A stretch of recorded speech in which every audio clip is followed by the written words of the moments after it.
Headline sponsored by Abhilashi Group of Institution. Join us to beat the crowd. लंबे इंतजार के बाद Jairam cabinet का विस्तार। सुखराम चौधरी, राकेश पठानिया और राजेंद्र गर्ग को हरी झंडी। राजभवन में सादे समारोह के साथ राज्यपाल ने 3 मंत्रियों को दिलाई शपथ। नैना देवी विधायक रामलाल ठाकुर ने केंद्र सरकार को चीन पर कार्रवाई करने को लेकर घेरा। कड़े शब्दों में की निंदा। बोले, कब लिया जाएगा देश के 20 जवानों की शहादत का बदला। मंडी कांग्रेस कमेटी के पूर्व अध्यक्ष ने स्वास्थ्य विभाग पर लगाए दोहरे मापदंड अपनाने की आरोप। बोले, डेपुटेशन पर भेजे जा रहे डॉक्टर। कोटली हॉस्पिटल के स्वास्थ्य स्टाफ का डेपुटेशन रद्द करने की उठाई मांग। और कोरोना जांच के लिए सैंपल देने वालों को रिपोर्ट आने तक आइसोलेट रहने की हिदायत। मंडी जिला में अब तक मास्क न पहनने के काटे गए 994 चालान। 5 लाख वसूला गया जुर्माना। नमस्कार, आप देख रहे हैं HP 24x7। मैं हूं जनीशा। लंबे इंतजार के बाद जयराम कैबिनेट का विस्तार हो गया है। राज्यपाल बंडारू दत्तात्रेय ने राजभवन में मुख्यमंत्री जयराम ठाकुर की उपस्थिति में सादे और गरिमापूर्ण समारोह में 3 नए मंत्रियों को पद और गोपनीयता की शपथ दिलाई। पांवटा साहिब विधानसभा क्षेत्र के विधायक सुखराम, नूरपुर विधानसभा क्षेत्र के विधायक राकेश पठानिया और घुमारवी विधानसभा क्षेत्र के विधायक राजेंद्र गर्ग ने मंत्री पद की शपथ ग्रहण की। सामाजिक दूरी के मापदंडों को ध्यान में रखते हुए शपथ ग्रहण समारोह समिति लोगों की उपस्थिति में संपन्न हुआ। इस दौरान शिक्षा मंत्री, शहरी विकास मंत्री, कृषि मंत्री, ग्रामीण विकास और पंचायती राज मंत्री, उद्योग मंत्री, वन मंत्री और सामाजिक न्याय एवं अधिकारिता मंत्री सहित भाजपा प्रदेशाध्यक्ष और अन्य गणमान्य व्यक्ति उपस्थित रहे। घुमारवी विधानसभा क्षेत्र के विधायक राजेंद्र गर्ग ने आज मंत्री पद की शपथ ग्रहण की। घुमारवी विधानसभा क्षेत्र के लोगों में खुशी की लहर दौड़ पड़ी है। पूरे विधानसभा क्षेत्र के लोगों ने अपने अपने तरीके से इस खुशी के पल को सराहा कि एक घुमारवी के डडोडा गांव के किसान का बेटा मंत्री पद से नवाजा गया है। वह अविश्वसनीय क्षण है। घुमारवी विधानसभा क्षेत्र के लिए लोगों के लिए बहुत ही खुशी के पल हैं कि हमारे माननीय विधायक श्री राजेंद्र गर्ग जी को कैबिनेट मंत्री के रूप में आज शपथ ली। घुमारवी विधानसभा क्षेत्र के लिए यह बहुत ही खुशी के क्षण है। आज के इतिहास में आज तक घुमारवी विधानसभा क्षेत्र से कोई भी विधायक मंत्री नहीं रहा है। जब से मुख्यमंत्री जयराम ठाकुर जी की अध्यक्षता में सरकार बनी है, तब से घुमारवी विधानसभा क्षेत्र को पहले ही विकास की गति मिली हुई है, लेकिन आने वाले समय में अब मंत्री पद की जिम्मेदारी विधायक गर्ग जी को मिली है, तो घुमारवी में विकास के लिए 4 चांद लग जाएंगे। घुमारवी विधानसभा के माननीय विधायक श्री राजेंद्र गर्ग जी को हिमाचल प्रदेश सरकार में मंत्री पद से नवाजा गया, जो कि घुमारवी विधानसभा के लोगों के लिए बहुत ही खुशी की बात है।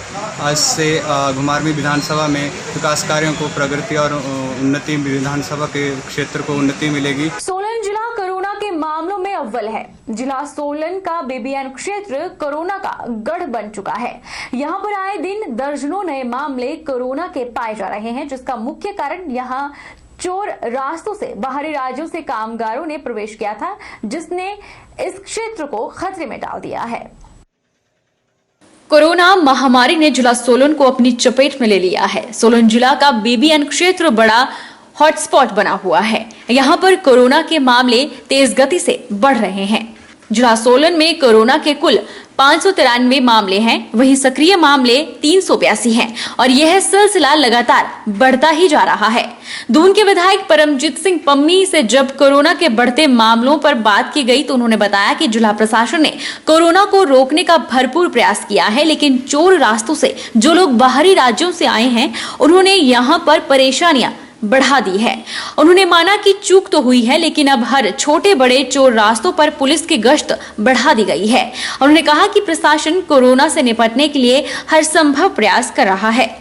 BBN में जो उद्योगों को किया हुआ है, उसमें मैं एक बात समझता हूँ कि उद्योगों में जो चोर रास्ते से लोग आ रहे हैं, उसकी वजह से ये समस्या आ रही है। बाकी तो हमारा जो हमने बड़ा कंट्रोल किया था, प्रशासन ने बहुत अच्छा काम किया था, लेकिन कुछ लालची लोग जो है, वो ठेकेदार लोग हैं, वो चोर रास्ते से एंट्री कर रहे हैं। उसकी वजह से हमारे को ये प्रॉब्लम आ रही है। नहीं तो हमारे बॉर्डर्स पे सभी लोगों का हमने रोक के उनको क्वारंटाइन करते थे। क्वारंटाइन करने के बाद उनका टेस्ट होता था। टेस्ट के बाद अगर कोई पॉजिटिव आता था तो उसमें हम उसको कंट्रोल कर सकते थे। लेकिन कुछ कुछ हमारी जो सीमा है हरियाणा के साथ वो बहुत लंबी है और चोर रास्ते से जो लोग आ रहे हैं उनकी वजह से ये हमारी समस्या पैदा हुई। तो क्या ये पुलिस प्रशासन की नाकामी है? चोर रास्ते से पुलिस प्रशासन ने तो बहुत अच्छा काम किया, लेकिन हमारी सीमा बहुत लंबी है।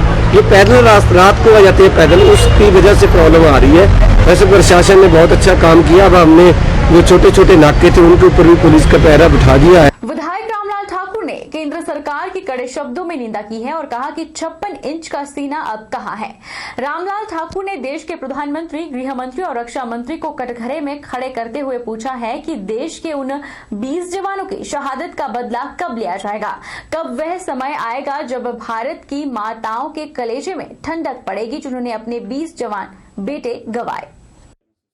नैना देवी विधानसभा क्षेत्र के विधायक रामलाल ठाकुर ने कहा कि गलवान घाटी में शहीद हुए 20 भारतीय सेना के जाबाजों की शहादत पर केंद्र सरकार चीन पर कार्रवाई करने से क्यों घबरा रही है। रामलाल ठाकुर ने बहुत ही संजीदा प्रश्न खड़ा करते हुए कहा कि केंद्र की सरकार जिस तरह से पॉइंट 14 को लेकर चीनी सेनाओं को कभी आगे तो कभी पीछे बताकर दर्शा रही है, आधिकारिक रूप से क्यों गलवान घाटी और उन 15 पॉइंट्स के बारे में वस्तुस्थिति नहीं बताती जहां पर टेंशन बनी हुई है। रामलाल ठाकुर ने देश की विदेश नीति को भी असफल बताया और कहा कि कूटनीति की बहुत बड़ी भूल है।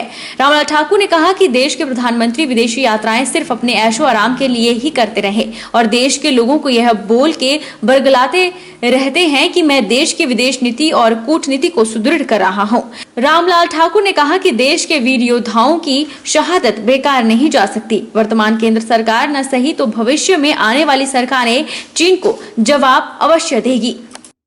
ये पुराने समय की याद आती है कि चाइना जिस ढंग से कर रहा है और जिस ढंग से हर चीज़ पे धोखा दे रहा है, उसके ऐसा लगता है कि आने वाले समय में ये जो चाइना की तरफ से जिस प्रकार की जो है वो कार्रवाई हो रही है, अंदर ही अंदर जो है वो चाइना जिस प्रकार से लड़ाई करने के मूड में है, उससे लगता है कि हम लोगों को उसके बारे में सोचना चाहिए। कोटली हॉस्पिटल महज कागजों में सिविल हॉस्पिटल है, जबकि धरातल पर रचनात्मक रूप में ऐसा नहीं है। यह बात मंडी जिला कांग्रेस के पूर्व अध्यक्ष दीपक शर्मा ने पत्रकार वार्ता में कही। उन्होंने कहा कि कोरोना काल के शुरुआत में सरकार के द्वारा अधिसूचना जारी की गई कि स्वास्थ्य विभाग में कोरोना वॉरियर्स का कहीं डेपुटेशन है तो उसे रद्द किया जाए, लेकिन स्वास्थ्य विभाग के द्वारा दोहरे मापदंड अपनाए जा रहे हैं और कोटली हॉस्पिटल के स्वास्थ्य कर्मियों को डेपुटेशन जोनल अस्पताल मंडी में किया जा रहा है, जिसके चलते कोटली की जनता को उचित स्वास्थ्य सुविधा नहीं मिल पा रही है। जो सरकार का ध्यान और स्वास्थ्य विभाग का ध्यान और जो अधिकारियों का ध्यान इस ओर दिलाया कि जो कोटली हॉस्पिटल महज जो कागजों में सिविल हॉस्पिटल है, जबकि धरातल में रचनात्मक रूप में ऐसा कुछ भी नहीं है। और वहाँ पे स्वास्थ्य विभाग ने जैसे ही कोरोना महामारी हमारे हिमाचल में आई और हमारे देश में आई, उसी वक्त सरकार ने एक नोटिफिकेशन जारी करी कि स्वास्थ्य कर्मियों का जो कोरोना वॉरियर्स है उनका अगर कहीं डेपुटेशन है उसको रद्द किया जाए। जो पैराफेरी मीन्स जो एडजॉइनिंग जो हॉस्पिटल्स हैं उसमें समुचित स्वास्थ्य सुविधाएं उपलब्ध करवाना न केवल सरकार का फर्ज है बल्कि अहम जिम्मेवारी भी है। और इसके विपरीत वो एडजॉइनिंग जो हॉस्पिटल हैं वहाँ से स्टाफ को शिफ्ट कर रहे हैं। जो वहाँ के पंचायत प्रतिनिधि हैं तुंगल क्षेत्र के 17 पंचायतों को रिप्रेजेंट करता है, आश्रित है कोटली हॉस्पिटल। इसके बारे में हमने ये तय किया है कि हम पहले सोशल मीडिया के माध्यम से कैंपेन चलाएंगे और उसके बाद अगर प्रशासन और सरकार के कान और आंख तब भी बंद रही तो हम इस मुद्दे को लेके जनता के बीच में जाएंगे और जनता के साथ मिलकर संघर्ष करेंगे। और इस मुद्दे में जब तक हमें न्याय नहीं मिलता, जब तक डेपुटेशन रद्द नहीं किया जाता और जब तक वहाँ स्थायी कर्मचारियों की विशेषज्ञ डॉक्टर्स की नियुक्ति नहीं की जाती, हमारा आंदोलन थमने वाला नहीं है। वक्त चला है छोटे से ब्रेक का। ब्रेक के बाद फौरन लौटेंगे।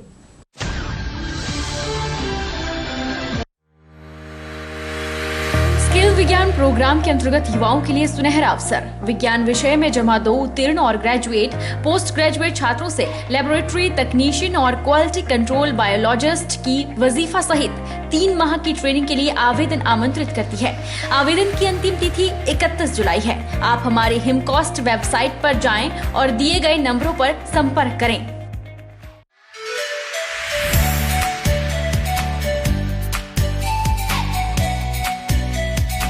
Abhilashi Group of Institution. Here you can get admission in 2020 and 21 for BTech in Civil, Mechanical, Electrical and Computer Science Engineering, Diploma in Civil, Mechanical and Electrical Engineering, B Pharmacy, B.Ed, D.Led, MSc, Physics, Chemistry, Botany, A&M, GNM, BSc Nursing and Post Basic BSc Nursing courses. For detailed inquiry, please contact Abhilashi Group of Institutions near Chowk, Tehsil Balh, District Mandi, Himachal Pradesh.